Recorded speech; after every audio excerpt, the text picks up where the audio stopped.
Welcome to the Choice, Change and Action podcast, where you get to choose, change and take action to create a different today and a different future. These are my stories of choice, change and action, along with the phenomenal guests I have on here.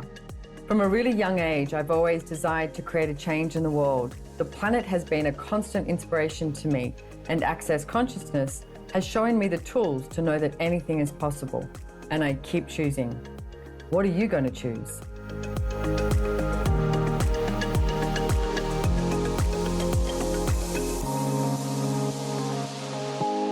Hello, everybody, and welcome to Choice, Change and Action podcast. You are with me, your host, Simone Milasas, and today I have the wonderful, amazing, phenomenal friend of mine, co-creator of Access Consciousness, Dr. Dain Heer.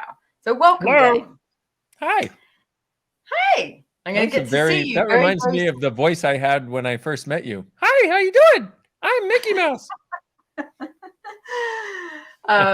Gosh, that was a long time ago.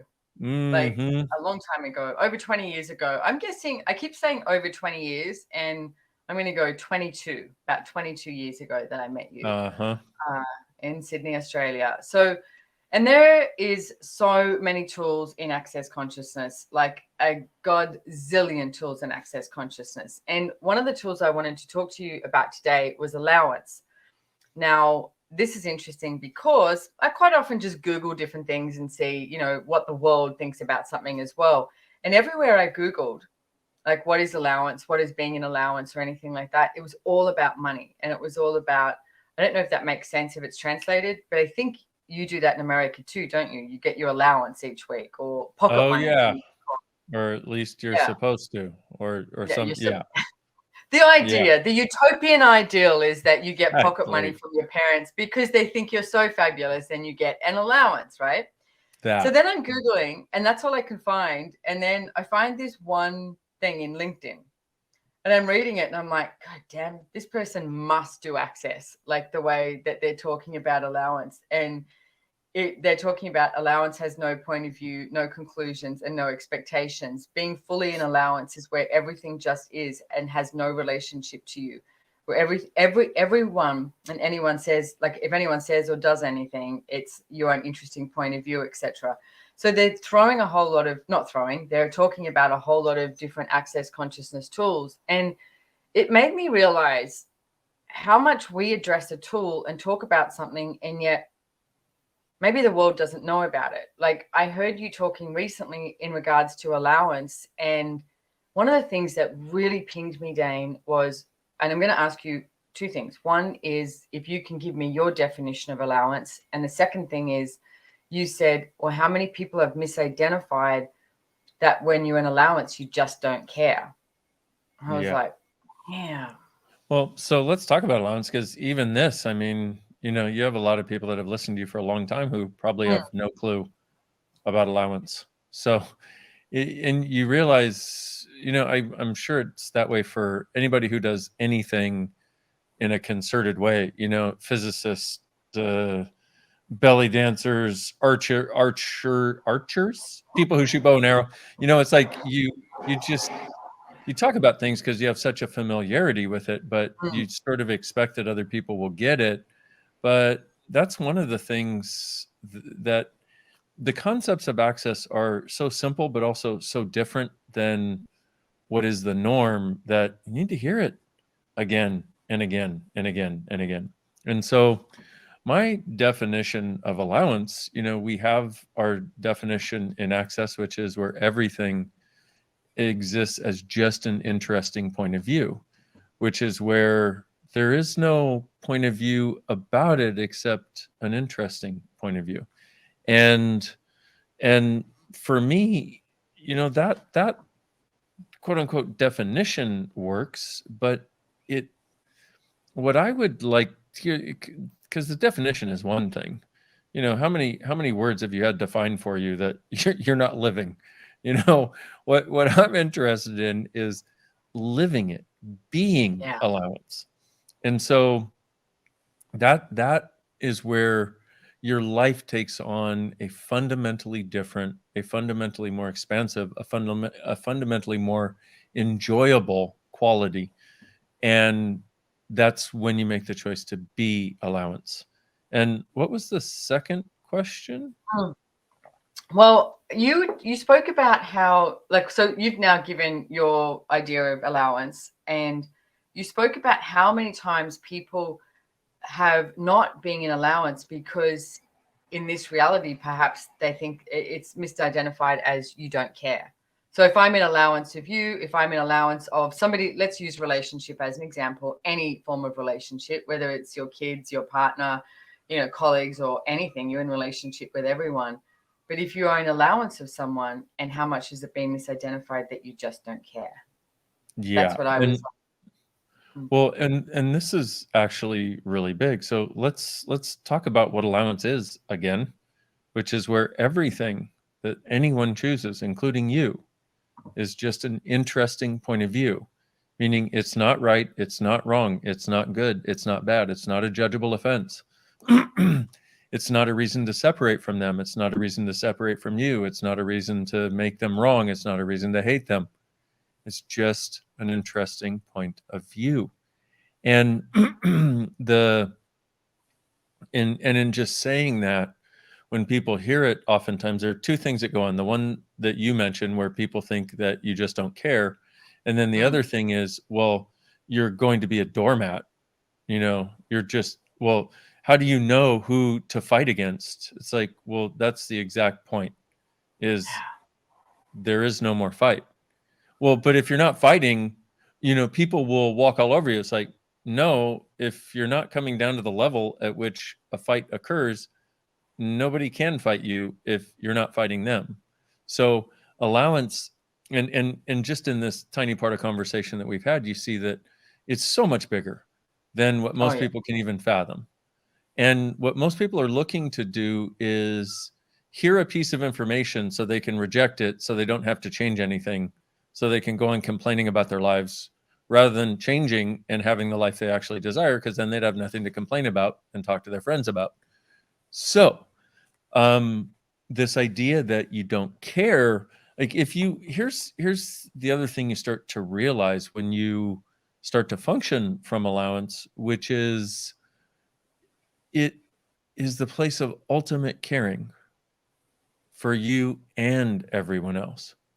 But in that, see, true caring from my point of view is acknowledging the choice that another has and supporting them in the choices they desire to make, without your trying to control it and without it being about you, because their choice is about them. And so allowance gives us that space. But the challenge is, most relationships are about pushing each other's buttons. And most people know that if they push this button and get this response, then they're going in the right, they're getting the right reaction from you. So then they know that their presumptive reality of what's real is going to be happening. And so they're on the right track. But if you don't respond, they don't know what to do with you. And certain people will sort of escalate their situation to try to get a response from you. And they will say something like, you don't care. And what they're really saying is, I can't push your buttons anymore and it pisses me off, but I'm not going to say that. So I'm going to make you wrong about it. Yeah. So when we get to actual allowance, and we have allowance for, so actual allowance in that case, if you're the person choosing to be, this person is like, blah, blah, blah, blah, blah, like they have done a million times before. And you would always go into, oh, let me save you. Let me make it better. And instead, in your own head, one of the ways of practicing allowance is, in your own head, go, interesting point of view, I have this point of view. Interesting point of view, I have this point of view. Interesting point of view, they have this point of view. Interesting point of view, I have this point of view, that they have this point of view. And in fact, everybody listening, if you'll take some upset that has occurred in the last couple of weeks that is still sticking you, where it still feels like a twist in your guts, or you feel like you want to check out or something, just get that energy and say to it, interesting point of view, I have that point of view. Because it's a point of view you're holding on to that you're not letting go of, which is what's sticking you, which is what sticks us always.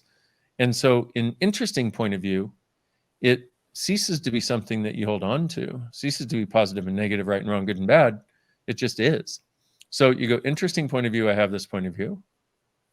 Energy changes. Again, interesting point of view, I have this point of view. Energy changes. Interesting point of view, they have this point of view. The energy changes. And then interesting point of view, I have this point of view, that they have this point of view. And usually all the upset is gone. So if we go to that relationship situation where the person is trying to push your buttons, interesting point of view is you're the rock in the stream. Or interesting point of view or allowance are synonymous. But you're the rock in the stream. And so all of this stuff comes at you and goes around you, and you're still the rock in the stream. And a lot of people are frustrated by that simply because they can't push your buttons. But if you're going to be an allowance, you're going to be an allowance of you for making different choices. You're going to be an allowance of them for trying to manipulate you that way. You're going to be an allowance of you for letting them do it for all these years. You're going to be an allowance of them for trying to escalate the manipulation because they're going to try to get control. And you're going to be an allowance of the whole friggin' situation. And at a certain point, you're going to find it very entertaining that you have been playing this control game without even realizing it, thinking that it really was about what people were pretending it was about. And the interesting thing is, when you said play this control game, is something I've been looking at in a different way, control in a different way, because that control that you're talking about is always coming from the rightness of your point of view and a conclusion of something that you think has to show up a certain way, rather than Gary Douglas, the founder of Access Consciousness, was saying something to me about control better. And I realized if you control from, I must control this, it's always rightness and it's always conclusion. If you control better, it allows more choice, and rightness and conclusion don't exist. And as you're talking, Dain, because if you look at anyone listening, all of the relationships that you're in, like not just your partner or boyfriend, girlfriend, lover, the person that you're having sex with, there's all the relationships, and even the government, like all of it and more. And I've got a court case ongoing at the moment, and there's all these different things as you're talking about it. I've noticed the moment that I've gone to frustration, I have not chosen allowance. And if I've been frustrated or wanting to change something, but not being in question, wanting to change something by being frustrated or angry or wanting to control it, etc., it literally gets me nowhere. Like you hit it, you may as well be hitting your head against a brick wall. And one of my friends said to me, this person is winning. This was a little while ago. This is months ago. This person is winning. And it was that moment that I went, oh, you know what? I will not give anybody else the satisfaction of my anger or frustration by something that is not being chosen. And what I notice is the energy of just how much bigger everything is, like how much bigger the possibilities are, how much bigger your world can be by being in question and being in allowance. So, when you said this, like how many people think you don't care when you're in allowance, it's like, God, it's got a potent energy to it when you can choose, as Dain has been talking about, to be in this interesting point of view that somebody is choosing this. Like even last night, someone was pinging me and said, hey, there's somebody in Melbourne who's been bad-mouthing Access and you, etc. and da-da-da. And she was like, hey, I just felt like I should tell you. And then I was talking to her about being an allowance, because I said, you know what? Everybody's entitled to their point of view. It's okay. I'm good. Like, and if you're an allowance of it, where does that point of view go? It's like they can sit there in their own stuff, or they can choose something different.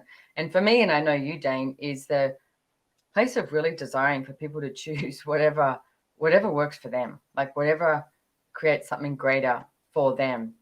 And I get with being an allowance, like this infinite allowance, there is so much more that's possible rather than trying to work things out. Yeah. That is only possible from allowance, and, we have both screwed up, where we could have chosen allowance so many times, but we live in a world in which, people are taught that they need to be right and blah, blah, and you need to fight against people who don't like you and blah, blah. And it's like, no, none of that is actually true. Nobody needs to be right. Nobody actually is right. Opinions are like assholes. Everybody has one. And it's, it's like, hey, whose anus is more correct? Like, if we're looking at points of view, that's the perspective we should be having. So, and this is the thing is, one of the things that allowance is very helpful with is situations like that where, and the thing that sticks us when, you hear somebody is bad-mouthing you or bad-mouthing access or whatever, the thing that sticks us is our caring for people, because we can tell you've got to be buying some lie about something. And it's like, yeah, but that's their choice. And so for those of you who have had people say mean things about you and judge you and all that sort of thing, please recognize one of the reasons it feels so intense is because you care. And you care even about people who judge you. And that's part of the gift of you. Acknowledge it as a gift and recognize that you don't have to be a savior of the world anymore. Not your job, not your problem. And if you notice, all the people that have tried to be saviors are dead. So that was depressing. Interesting point of view. I said that. But it's like being an allowance. Okay, go ahead. Sorry. No. I just that it is the space of freedom for us, and the space in which we allow others to have the freedom to actually choose. Not, I'll like you if you choose the right thing, and I won't like you if you choose the wrong thing. Yeah, you choose you. Yeah. You do you, I do me. And the thing that I've noticed, Dain, is how much you have to come out of being in question. And when we talk about being in question, I get that that's not something, most people grow up with either. It's like you're taught to have the answer. And also you have to have an answer that is appropriate to whoever is asking you the question, so that you can have the answer that matches what they think is the right answer. And that's how we're brought up. So all of a sudden you're like, question, ask a question. Like, hey, this is, and here's one of the tools that I look at too. If something is like tweaking me, I would say, or making me like have this funky energy, it's like, what is this? What is it that I'm not looking at? Or who could I talk to? Or who could I reach out to? Or what could I look at that would create a different possibility here? Because so often, maybe it's about money. Money is a big one in people's worlds. So then when you get pissed off or, funky about something, it's like, okay, so is there something to do with the money here? What am I not looking at? What am I not willing to receive here? Like, there's so many, I see the way it has all these different arms of how it reaches out and basically invites you to something that is much greater. The other day I was driving around doing errands and, looking at the trees and everything. And I spoke to Gary and I went, I think I'm starting to get this consciousness stuff. It's really cool. I was like, I know it's been over 20 years, but I was like, oh my God, choosing consciousness is just that. There's like no words for it. When you start to choose consciousness from every area of your life, like I'm discovering things that I guess somewhere I should have known years ago, but I didn't look at it in that way. And now I'm like, wow. Darling, you and me both, and you look at it exactly that. You're like, I think I should have known this. Like, I should have really, like, I've even talked about it, but I got it in the way that I could at the time. You can only get it when you can get it. But here's I'm so glad you're bringing that up, because that's one of the other places for allowance for us, allowance for our journey, and allowance for the fact that none of us is perfect, but the greatest among us will choose to become greater every day, rather than try to arrive somewhere and stop and act like we have it right. And if we had a world of people doing that, we would have a totally different world. And one of the other things I've noticed, you talked about bad mouthing and all that sort of stuff. And what's interesting is, not one of us has been perfect in how we've ever interacted with people, but a lot of what people get bad mouth for, a lot of what you and I get bad mouth for, is something we did or said 20 years ago, or 15 years ago. And it's like,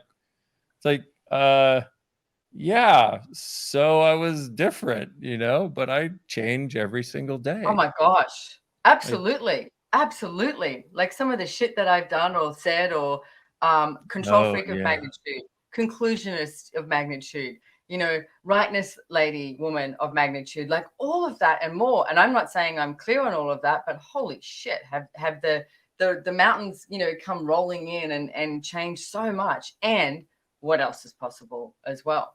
Like, truly. Yeah. And every day, every day we're doing our best every single day. And I want to bring that up, not about us, but about everybody listening. It's like, all you got to do is be a little more you tomorrow than you were today.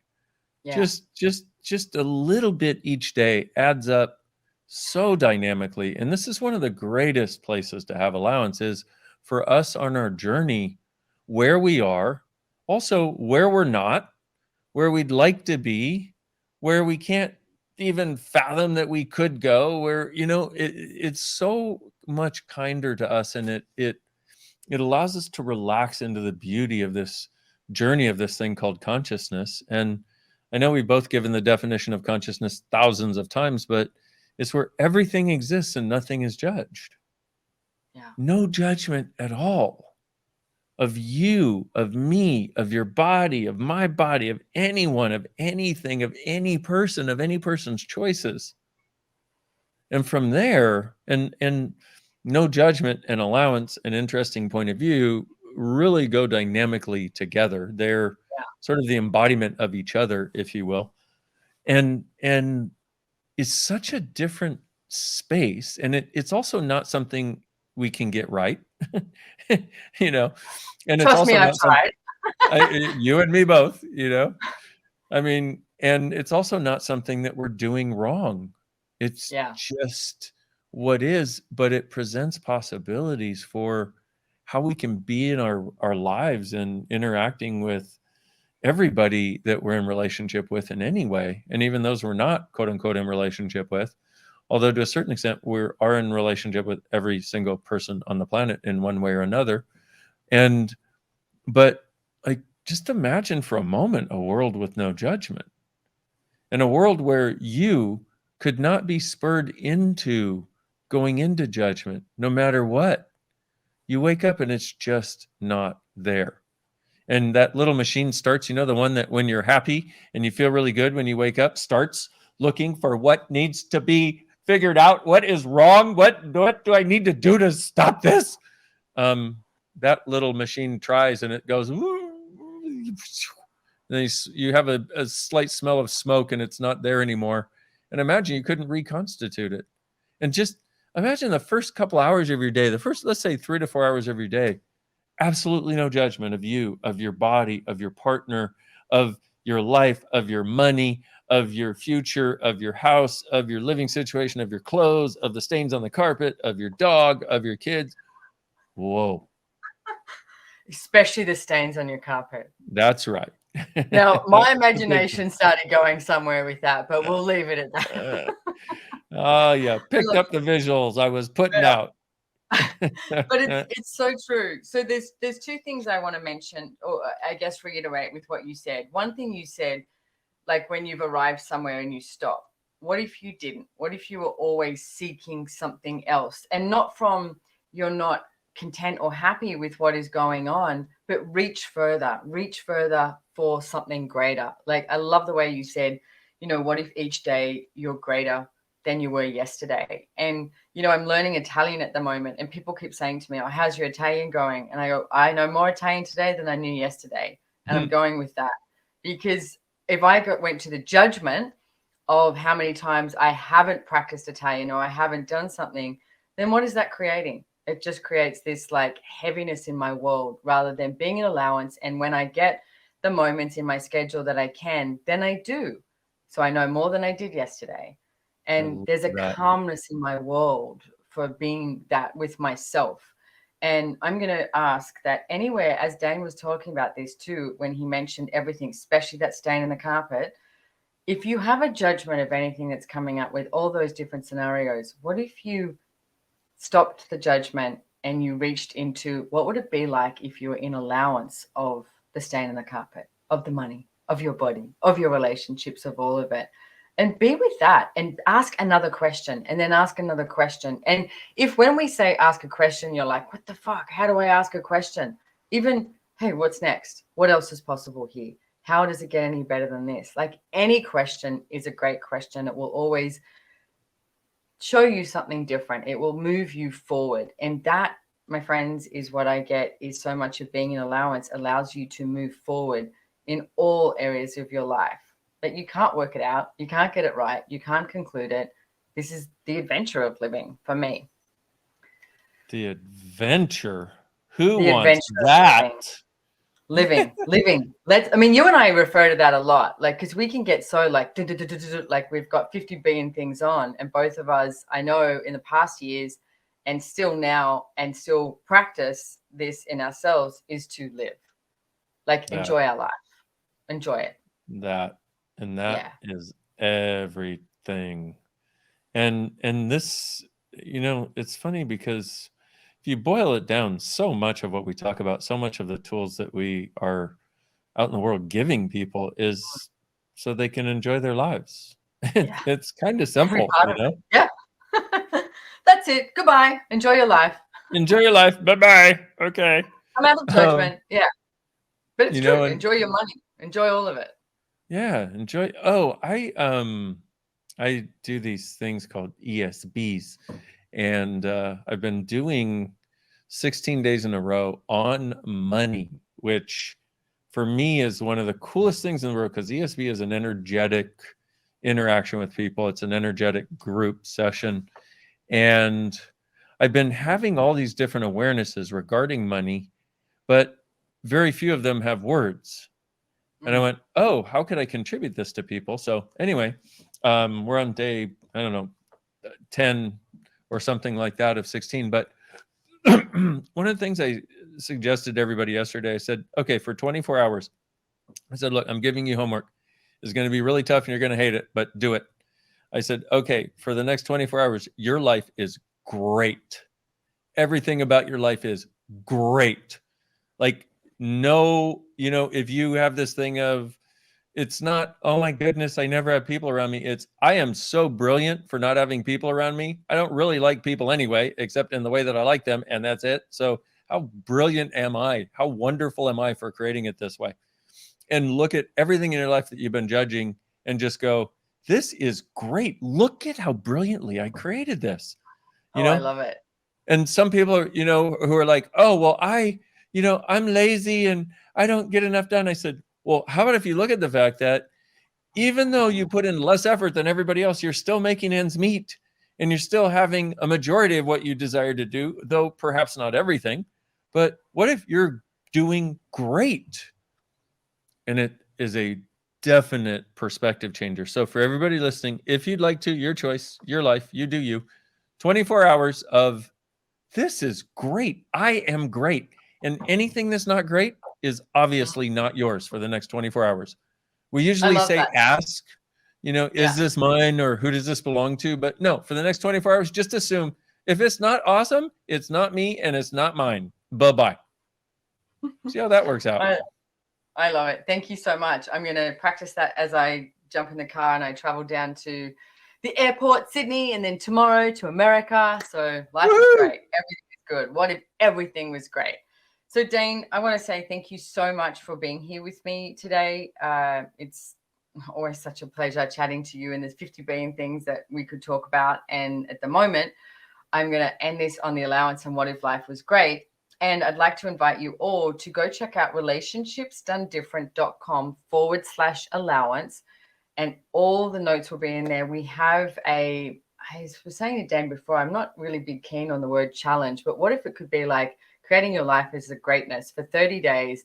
And we've got all of these tools. We've got Dain coming, we've got Gary coming, myself, and all the RDD facilitators to give you some tools and to be with you as we practice these random places of being an allowance of every single relationship that you are in, every relationship you're in. Where can we be at the end of that 30 days? Exactly. Oof. Exactly. What else is possible?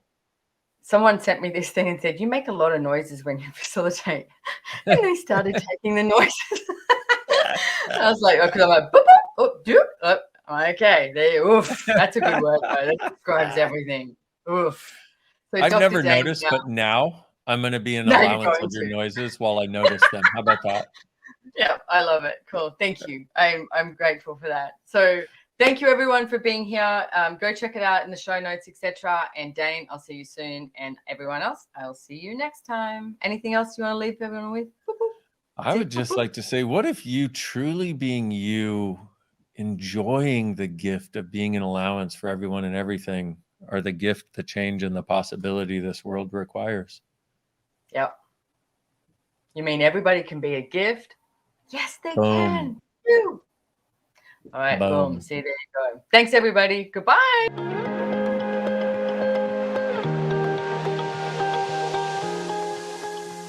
If you enjoyed this podcast, please make sure to hit the follow or subscribe button on your favorite listening platform to get notified of new episodes. We read all the reviews, so if there's any topic you would like to hear about, let us know. If you'd like to know more about the tools, information, and classes mentioned in the podcast, head on over to SimoneMilasas.com and follow me on Instagram at Simone Milasas, or the podcast has its very own link on Instagram at Choice, Change, and Action. Don't forget, you can download the show notes. And lastly, have way too much fun today.